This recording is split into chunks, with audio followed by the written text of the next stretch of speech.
This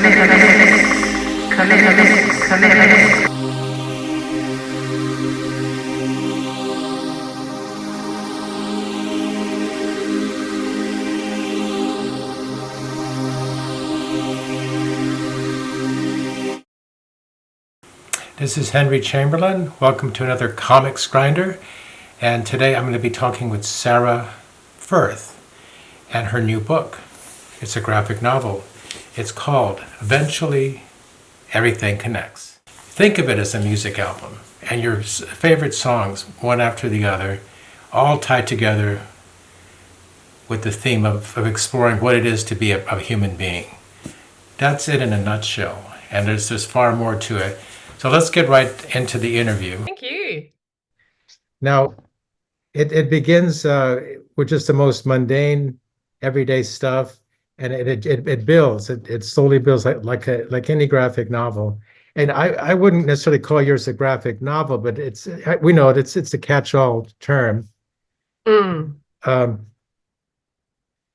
Here, for instance, what I've done is I've tried to get the essence of each chapter. For joie de vivre, it all comes down to setting the tone, I guess, for the rest of the book. And you seem to conclude that, well, as long as there's coffee and dogs in the world, it all can be well with the world somehow. Would you want to comment on that a little bit? Oh, well, I wouldn't say all is well with the world, but Well, I would no. say that coffee and dogs definitely help to keep the spark in the heart alive when things are not great.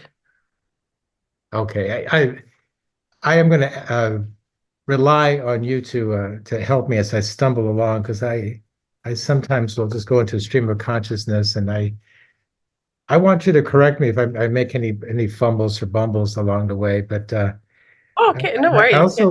I also want to keep it at a nice clip and keep it conversational. I'm moving over to, and we can always go back and forth too. But I'm moving over to the next chapter, like a moth to a flame. And I want you to, as we go to maybe we can backtrack and you can talk to me about your process and how the book came about. The moth motif is very important since it plays, it kind of weaves its way throughout the book here and there, and it certainly crescendos at the end. Can you maybe say something about how the moth is important in the overall? Yeah. So the moth is important in like multimodal ways. And what I mean by that is like the moth is important literally as a creature. The moth is important as a kind of place marker about where I live in the world and where I have sort of traveled on this continent in Australia. And the moth is also a kind of broader motif that's throughout the book about contradiction. And what I mean by that is that this particular moth is a bogong moth, which is a native, I think you say endemic moth to the east coast of Australia where I live. It's a very big, fluffy, hairy moth. I believe that bogong actually means fluffy butt in the indigenous language where they are. I think it might be Gunai Kurnai language, which is the indigenous language, but I might have that wrong. But yeah, these bogong moths, very similar to the monarch butterfly that you have in the US and Mexico, is a phenomenal navigator. So they migrate thousands of kilometers and they're very sophisticated. They use gravitational fields, they use the stars, the moon. So they're very sophisticated navigators, but they are also, you could say, incredibly stupid, which is, anyone who's seen a moth sees how easily they get hijacked by lights and artificial things that end up trapping them and killing them. And I guess as a motif, and maybe it's a bit cynical, but to me, the moth is sort of a motif of the duality of, being a human organism, and that we're so sophisticated and have done so much, and, humans are brilliant and important. And yet at the same time, in this particular epoch of history on this planet, we're kind of shooting ourselves in the foot with the way that we're extracting, creating climate change, harming each other, harming other things. So to me, it's just like a very big, broad motif of that, I guess, sorrow of how beautiful people are and also how horrendous and horrible people are. Yeah. I see this as kind of like a Life 101 type of book. I know there's more to it than that, but would agree on my line of thought there? I wouldn't necessarily, I mean, I feel like, it's a particular kind of life Hmm. that may be similar to other people, and I'm just writing about my experiences. But I also feel like perhaps a lot of people wouldn't relate to this book because, like there's lots of, I don't know, there's lots of various things in there that may or may not be relatable. But it's more kind of, things that I've learned, things that I've seen, questions that I have. Um, so for me, it's less a kind of 101 of like how to, and it's more, I guess, like this to me, this book, this graphic novel is a piece of philosophy in the very, traditional sense of taking the experience of living and then asking questions of what does this mean? How does this work? How do I know what I know? So to me, it's much more about that than kind of a 101, because to me 101 implies I'm giving answers, but to me I mean the whole book is 8 essays on uncertainty, True. and so questions and knowing and unknowing are important to me as, I guess, like epistemological positions. Yeah.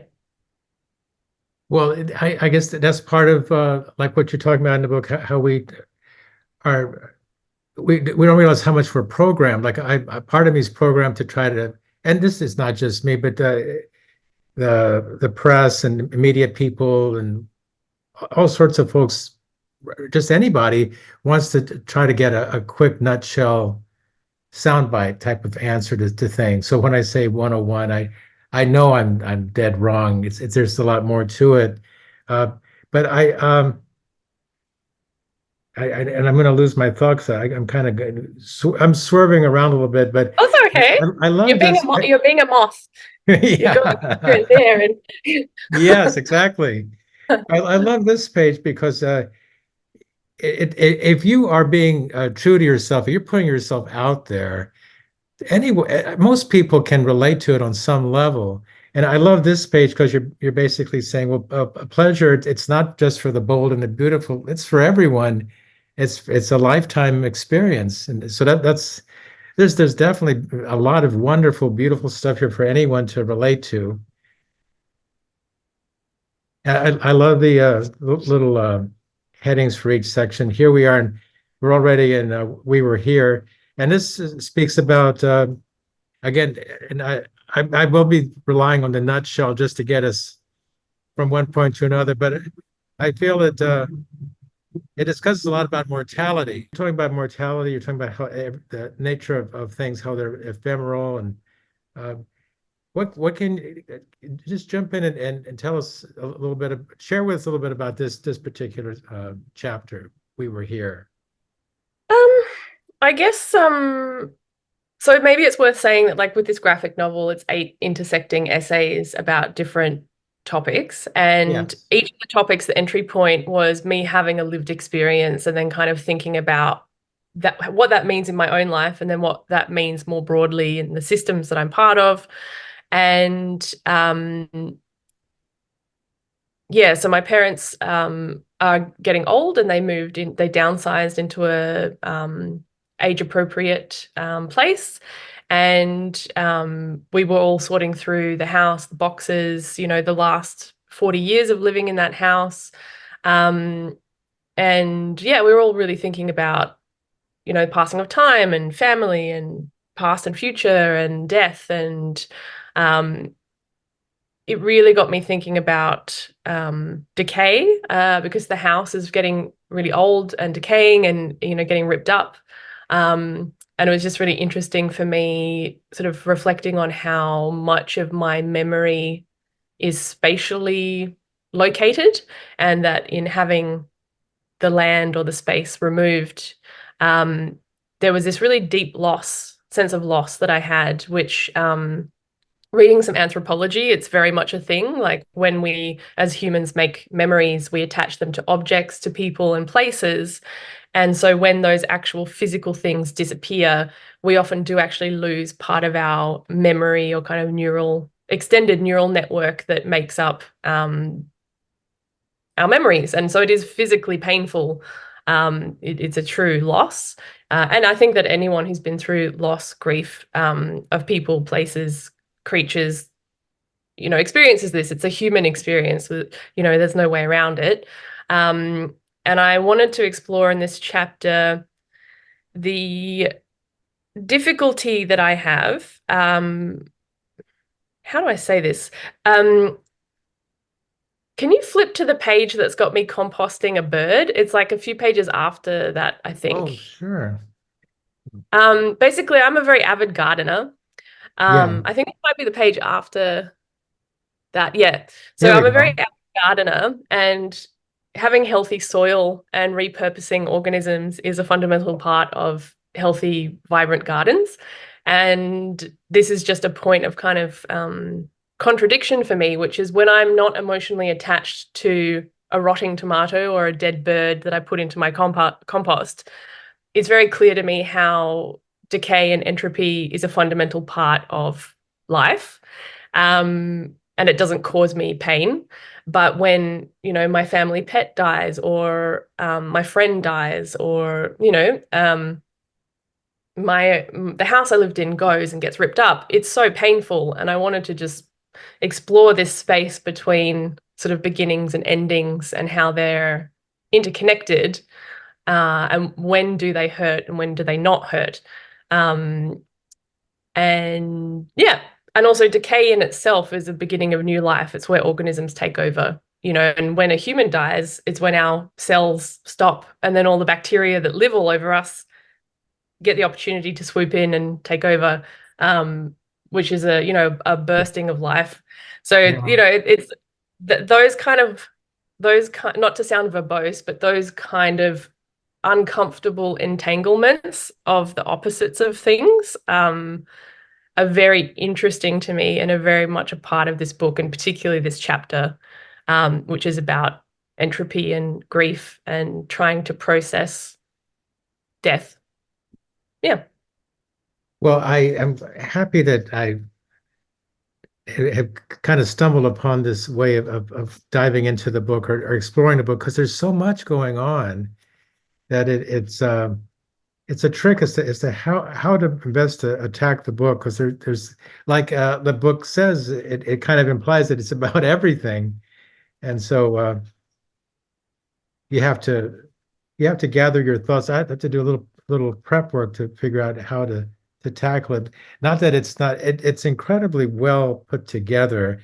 Maybe you could talk a little bit about how you what struck you? I want to do this book, and how did you go about organizing it? If you could maybe Yeah. share something about that. Yeah. So it's funny, like in having this book come out in October last year in Australia, and it's coming out in June in the US, I still struggle to be able to talk about it clearly in a way that's appealing or interesting to other people, because at its heart, it is a book about philosophy, and most people go, yawn, why is that relevant? And philosophy is the old white dude thing. And, um, but I guess like to me, that's conceptually the thing that actually makes it come together and make sense. So it's 8 essays on uncertainty, and each of these chapters, like when people look at the book, they're like, wow, you've got a chapter about joy, a chapter about sex, a chapter about death, a chapter about technology. How is this all, are these just random things? And to me, no, like they're really intimately interconnected, and each chapter absolutely is in the right order, and they speak to each other as a kind of Yeah, musical score or an album, you know.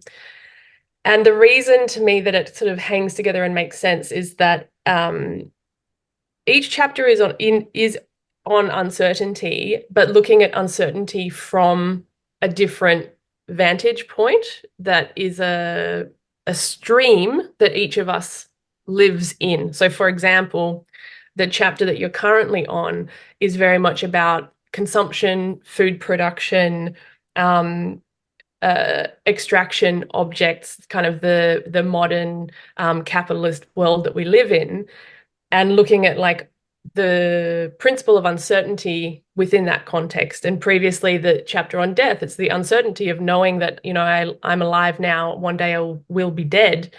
We all will. And it's like, holy crap, what do I do with that? Like, Yeah. how it's unthinkable. And, you know, in the chapter on sex as well, it's like every person has sexuality. And sensual, more than sexuality, has sensuality. Like we are sensual beings, but there's a lot of uncertainty around identity. How do you engage with sensuality healthily? You know, like all these questions of uncertainty. And so each chapter kind of follows the, it makes the most sense to me to talk about it as if it's an album, like a music album. Like there are tones, colors, and themes and notes in each chapter that then kind of get riffed off in the next chapter. So, for example, the first chapter is on knowing that things are not good in the world, and then how do you hold on to hope and joy in the midst of that. The second chapter is looking at technology, which is one of the main ways that we access information about the world, and how we do and don't know things through technology. And that can take us away from attention, which is where we find joy. You know, and then the next chapter is on sex, which is like the joy of sensuality. So if you can see what I mean, like there's certain themes from each chapter that then go into the next one that's then explored in a slightly different angle. Does that make sense? I don't know if what Yes, I'm saying just sounds like a absolutely. crazy person. Um, but yeah, to me, the book makes so much sense. And it's interesting because sometimes people read it and they're like, oh, this is a higgledy-piggledy mess of just random stuff. And it's like, no, it's actually very thought through. And I'm very much using myself as a vehicle. Like it is about me and my experience because I'm Yes. wanting to epistemologically and ontologically speak from where I am. Like I'm not some all-knowing creature, which is a, you know, problem in philosophy, but it's more like I'm a white woman in Australia um, with privilege, you know. So it's like this is me, this is who I am, this is where I am, and from this context, this is where I'm speaking. So, and I just want to be clear about that because there's obviously so many things that I'm not speaking about, and I feel like that is the most honest position to come from because a lot of works that deal with kind of more academic or theoretical subjects, which this book does cover, they kind of remove who they are. Like it's like, where are you speaking from? Who are you? Whereas I'm like, no, this is me. And then this is the implications of that in broader ways. Um, yeah.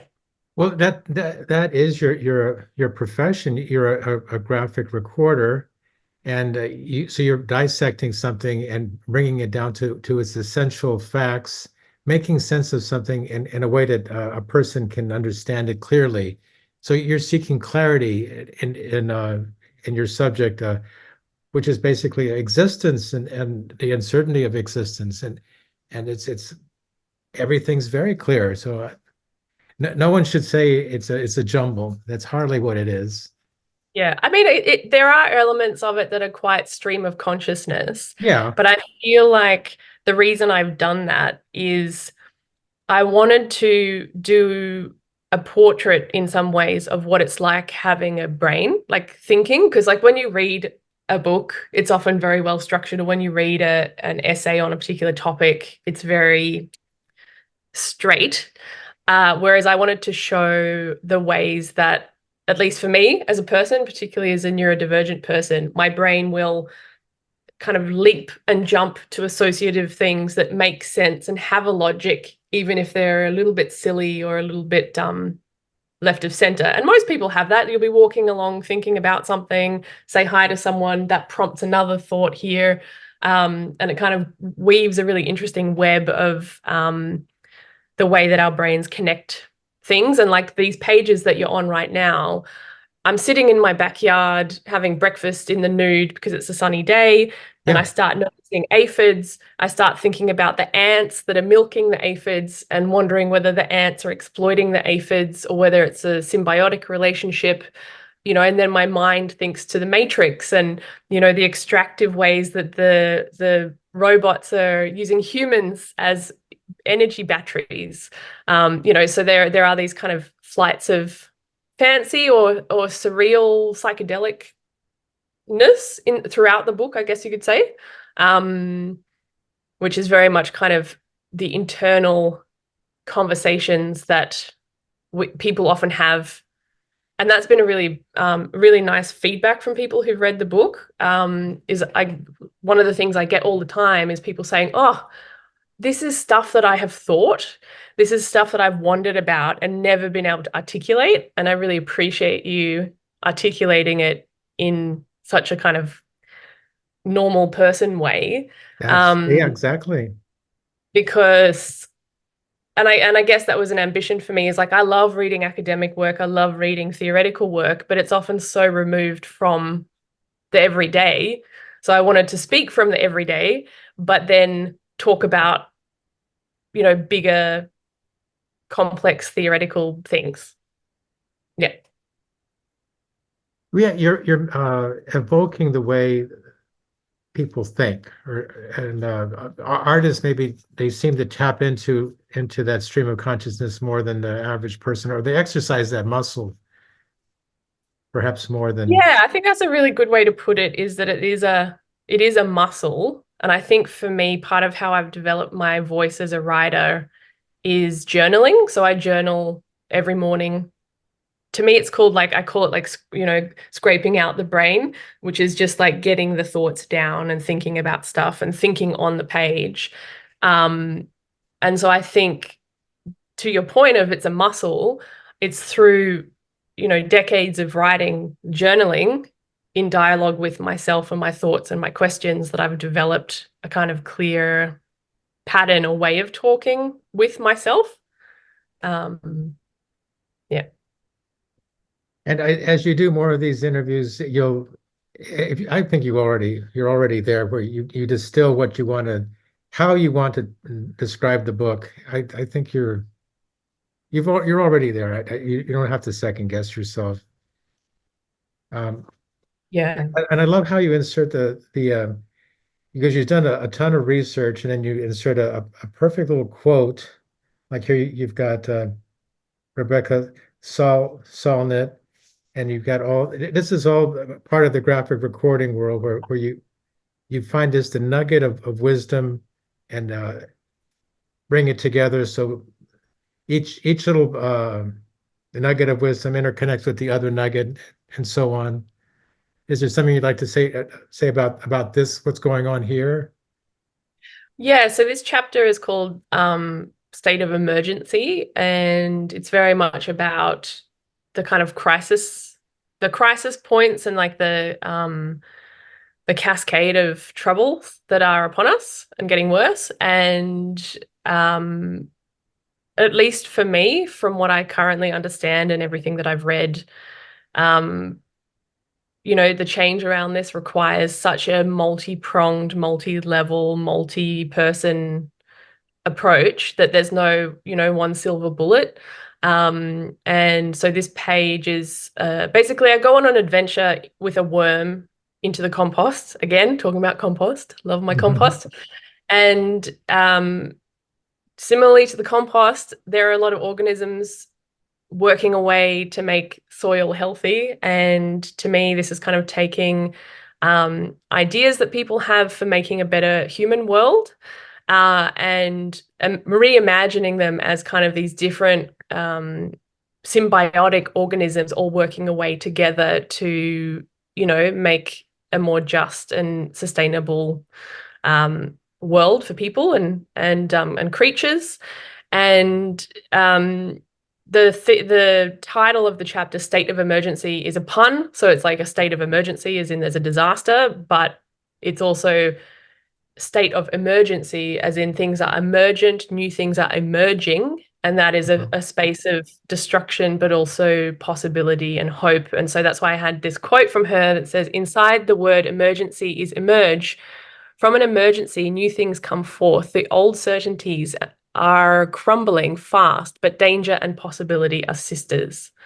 Um, and I just love that quote, because to me it's very much about the kind of gnarly resilience and strategic collaboration that's necessary these days. And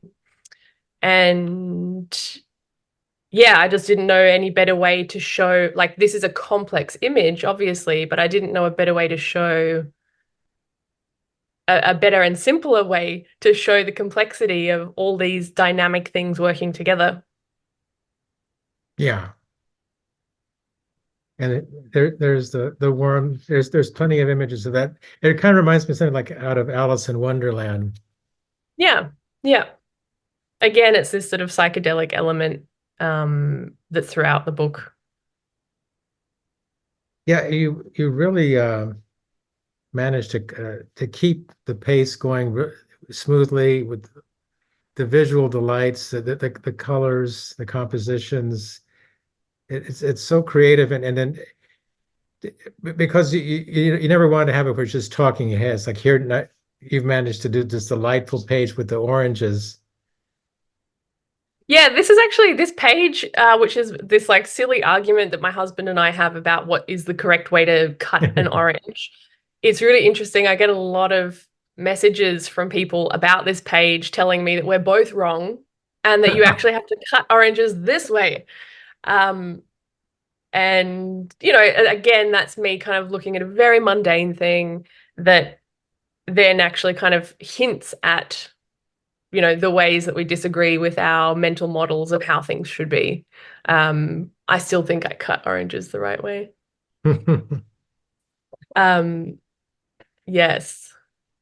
So this I whole chapter is called Seeing Things, and it is about the way that basically, as far as we know, life is just sort of, you know, huge cascades of raw data, and that we as organisms are attempting to make sense of things. And to make sense of things, we have to use heuristics, which are mental shortcuts, because the world is actually such a bombardment yeah. that we're always making, you know, incorrect models of what is happening. And so I think on this page, it maybe has that.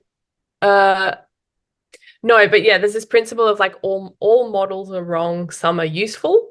So this is very much sort of looking at different ways that we organize reality.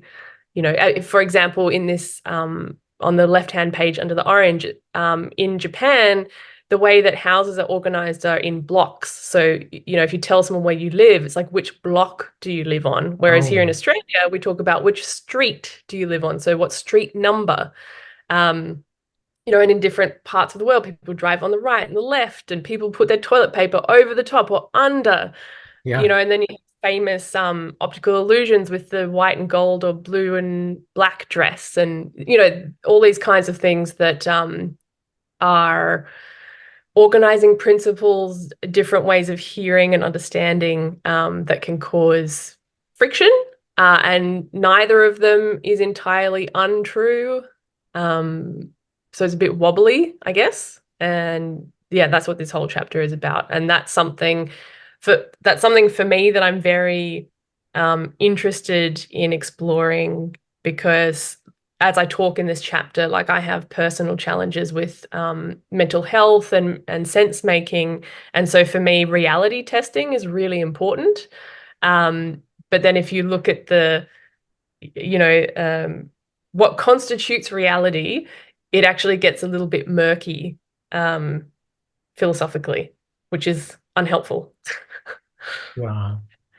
Well, I was going to digress a little bit and zero in on this gorilla and reveal to you, confess that I've never seen the YouTube video about the invisible gorilla. And I think it's a generational thing. The youngest among us think they're so cool and they're in tune with everything. But a lot of this, as as the youngest will learn, is not necessarily for their well-being. It's highly artificial, and the way I deal with it is I just zone things out. Like I never saw the invisible gorilla, for instance, or a bunch of other things. I'll just zone them out because it's too much. Yeah, yeah. Yeah, I guess for me, like, because I like science and I'm also interested in how magic works, how magic Oh, me tricks too. work, which is sleight of hand, and that's exactly how the gorilla um, trick works. It's a bit mind-boggling. Well, sometimes I'll miss things and then I'll overdo it and I'll become a invisible gorilla expert after a while.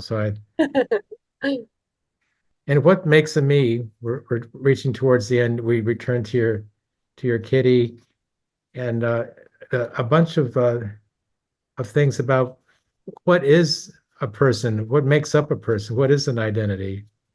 And it's so easy to it's a journey.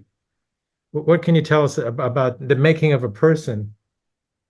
Yeah, so I guess I'm interested in this principle of like, and it's something that Maggie Nelson touches on in the Argonauts, which is if you take the ship, if you take, an object, but then you slowly replace all of the parts of it, but you still call it the ship, at what point is it still the ship, even if everything's been replaced? And I think about that as a body, like our cells replace and regenerate at different rates, to the point where, or degenerate to the point where, the body that I'm in now is profoundly different to the body I was in when I was 20, when I was 10, when I was 5, etc. And my body will be different again in the future. And so, what makes a me, I call myself me, the people around me say that I'm me. I live in this place, I have my patterns, and that's why at the beginning of this chapter, it actually begins in the same way that the first chapter of the book begins, which is this pattern of the everyday, which is I wake up and my cat wants food, and I do that every day, and that becomes part of who I am and my identity. And the clothes that I wear, and in this chapter, I talk about, growing up, being dressed in stripy shirts. I still wear stripy shirts today because, for my parents, wearing a stripy shirt meant that you were a creative artist. Yeah. Um, and I still have an attachment to that, and it's like, but then I wonder if my parents hadn't dressed me in stripy tops, would I wear stripy tops? Or is that, something that I've just absorbed from my family culture that I perpetuate? So it's a lot of questions like that about, what is me, what isn't me, and then also thinking about behavior change of like how much you can change yourself or not change, and how much people do inadvertently change over time. And just thinking about how, I'm a complex adaptive system, and the people and the ideas and the places that I come into contact with or don't influence who I am. And to your point, like there's certain things that we hone in on and certain things that we sort of ignore, and how much of those become us. Yeah. Yeah, well, it's a journey. We It's like one day you're 20, and the next day it feels like you're 30, and it's a process. And there's a point where you see you're changing. You're not going to be able to still be that young, beautiful, thin waif of a person. Not that you necessarily have to be that to begin with, but uh, and then the next day you're not so fast, and maybe you're wiser. So there's a give and take. You're wiser, but maybe you're slower in some ways. Well, you'd hope you're wiser. Who knows? Yeah, yes. Who knows? Um, so this is the last chapter, which is about the lives of others. Yes. Um, oh, hold on. Is this the last chapter? Yes. We're getting pretty close, the second to last chapter. Yeah, yeah. So hold on. I should know my own book back to front. Let me just check. Let me just check where you are. I'm in Yeah, on so page this is the 250. last chapter. Yeah, this is the last chapter. So yeah, this last chapter is the lives of others, which is, in the previous chapter, I think about what makes a me. So it's very much like the little bubble of myself. And then this is looking at well, hold on, my bubble only exists within a bubble of bubbles. And that extends internally and externally. It's like I'm made up of different microbes and, different germs and cells. And I'm also part of this bigger network of people and legacies and histories and things like that. So in this chapter, I really start to kind of expand out and look at other people and the context that we're in. And if you flip to the next page, Yeah. this is me, yet again taking a very mundane thing, which is me weeding in my backyard, Yeah. and looking at how, since I've lived in this house and because I've planted particular plants, that creates this complex web of attraction and repelling of different organisms that then attract other organisms that come and eat them, and this kind of complex cycle of different lives that exist in my yard. And I literally have like 3 meter by 2 meter brick yard with some pots, and yet the ecosystem that happens out there is fascinating. Yeah. um, Yeah. you know like yeah, it's just it really blows my mind just how much is going on out in a very urban space. Um, and yeah, I live in that context with all of these other creatures, whether I know it or not. Well, nothing lasts forever, and you have to make the most of it. That's me nutshelling again. I- I've just coined a new term, nutshelling. But and then and then we reach the end, the bittersweet end. The moths, they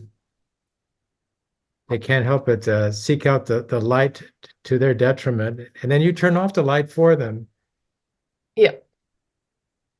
So So this is a real experience that I had when I was about 14, where yeah, I was at a abandoned brickworks and found a light on in an abandoned toilet, and there were just thousands of moths trapped in there.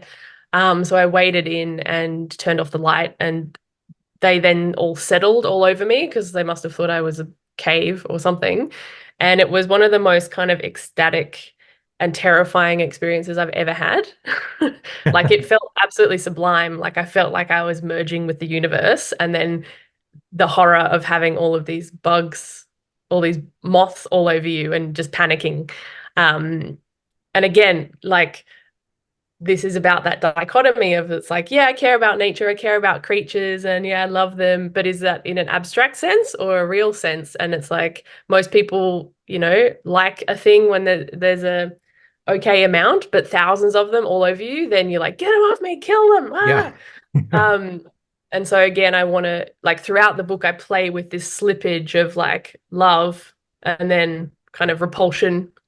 Um, but then it resolves in this sort of sense of, wishing them well and trying to help them get on their way. Um, and some people have asked me, why do I end the book in the past? And part of that is the essays are intertwined, and to me, time is also intertwined. Um, and I like playing with different ideas of time, and so I wanted there to be this kind of circular time happening in the book, and also to play with the difficult reality that these bogong moths that are a cornerstone species in Australia, like lots of different animals eat them, they're becoming extinct. And I guess there's a mix of like quite funny stuff in this book, but then also a more serious note of, we are in an age of consequences where things are going. And just for me personally, I find it very hard to hold space for that or think about that.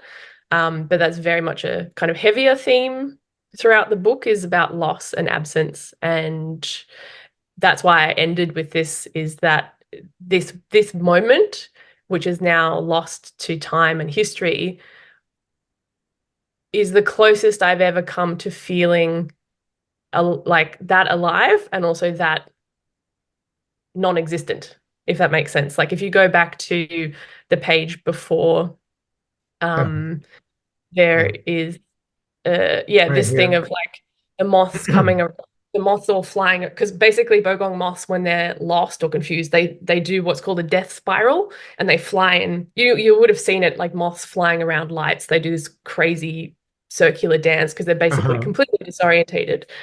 And to me, this three panel piece on the right hand side is very much this kind of death spiral and the kind of moving into nothingness that is the fate of everything. Um, but then also that sort of snapping back into, well, it's like things aren't dead yet, things aren't gone yet, there's still time, let's still fight. And then if you go to the very last page, with me with the moth in my hand, that's this Yeah. kind of, that's this kind of gesture of um, hope or intention or action of even small things do actually matter because the whole world is made of relationships. And so, you still try, you still do, rather than being completely nihilistic about stuff, if that makes sense. Yes, it does. Well, I would like to challenge folks to the next time there's a bug in your house, find a way to pick it up and take it outside, and you'll feel great. You'll feel like $1 million after you've done that. I think it's always good to do. I actually caught a cricket at the gym yesterday, and a few people were like, "Oh, that's nice of you. I would have just stomped on it." And then I was like, "Oh, why would you stomp on it?" And they said, "Oh, I don't like them." It's like, "Why don't you like them?" Because they're creepy. Why are they creepy? Anyway, you start to unpack it, and it's like, why? It's very unlikely that it's going to hurt you, and Hmm. they should be more scared of you. So help it if you can. Again, this is just my prejudice and bias. Some people just don't like bugs. That's okay. Well, I don't know why anyone would have a problem with a cricket because they're Yeah. so cute and compact, easy to pick up. A cockroach, I Except that can they see. jump everywhere, and that freaks people out. I Yeah. can I can see where a person would probably not be able to pick up a cockroach. That would be the Mm, challenge, to pick up a cockroach and put him outside. yeah. Yeah. But yeah, that's something, just speaking of bugs, that's something that, like, when I talk about this book, I don't often talk about how much non-human creatures are part of the book, and particularly insects. And so that's something that people are like, oh, I didn't realize there'd be so many animals and bugs in there. And I think that, again, this might just be a neurodivergent thing, but I just love bugs. Like, I love insects. I love little spiders. I love ants. I love bees. I harvested honey for the first time last weekend, and that Oh, was miraculous. Um, just hanging out with bees in a hive, like, quite scary because they can sting you, but like, that was pretty great. But yeah, basically, I love bugs, and I feel like bugs. There's some quote, like, there was a theologist that asked a really famous scientist about, what was it? Um, what can you tell about God from his great works? And the scientist said that God has an inordinate fondness for beetles. And what he means by that is that if you look at the amount of different creatures in the world, something like over 50% of the creatures that make up the world are bugs, so insects. And so they're this huge part of our planet. But how often do people think about bugs? I mean, even as a bug lover, I don't think about bugs that much. I think about humans all the time. Human, human, mhm. human. And so I think maybe bringing in all these insects and bugs and worms, are me trying to hint to the fact that, like, we owe a lot to these little creatures that we don't ever think about, other than stomping on them when they're in our house. Yeah. Um, and to me, that's important. Um, yeah. Well, I don't want to keep you for too much longer. You've been so generous with your time, and unless there's something else you'd like to add about this book, I would like to say that it's quite interesting that the Graphic Mundi has picked it up for the U.S. publication. Is there a little story there that the Graphic Mundi just seemed like the perfect fit? It seems to me. Yeah, so I had worked with them before on a comics anthology that was done for COVID, COVID Chronicles. Oh, that's right. Yeah. Yeah, and I enjoyed working with them, and I really like the different kind of graphic novels that they put out. And so I think for them there was a resonance with my book, and also the fact that they're part of a university. And I feel like there's an overlap of kind of academic thinking in this book that fits with what they do, and also just questions of living and personal stories. So I thought it was a really good fit. And since this book was just a year ago. It's sort of like on two tracks. It was published in Australia by Allen and Unwin, the Yeah. Joan imprint. How has the book been received in Australia? Look, it's been amazing.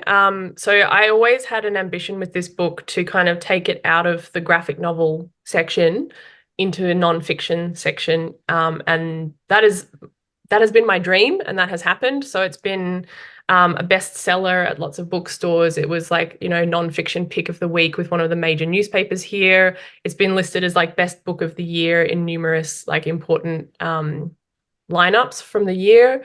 And to me, I'm really passionate about um, finding ways to get graphic novels to readers who wouldn't normally read graphic novels. Because to me, graphic novels are, and comics, visual storytelling is a really powerful and important form of literature, just like poetry or, you know, anything. And I think that there can be a bit of prejudice towards comics that they're a very niche thing or that they're for kids, blah, blah, blah, blah. Yeah, And so yeah, really part of why, so Joan is not a comics publisher. Joan is very much about publishing books that might not otherwise get made so that they're, a little bit different, a little bit experimental. So it's a really good fit for me. And yeah, I've been really lucky and really grateful for all of the fantastic response that I've had so far with the book. And having it go to the US as well is just really really exciting. So yeah, I feel super lucky. I feel quite tired because eight years of work went into this book and then a sort of year sprint. And then the last 3 months in Australia of been doing book tours, and doing like kind of big fantastical book launches. Like I launched this book in Melbourne at the Science Gallery, and we had a whole like dance routine that I did with some other performers dressed as moths. So it was like a very different kind of big spectacular event, because I just really want to promote the value of graphic novels generally. Yeah, so it's been really great so far. do you have plans for promotion in the United States? So we're working on that at the moment. It was originally coming out in April. Now it's coming out in June. So I think that we'll need to change our schedule a little bit to fit with different festivals. But yeah, we'll be visiting festivals, doing different things. Yeah, I'm not sure yet.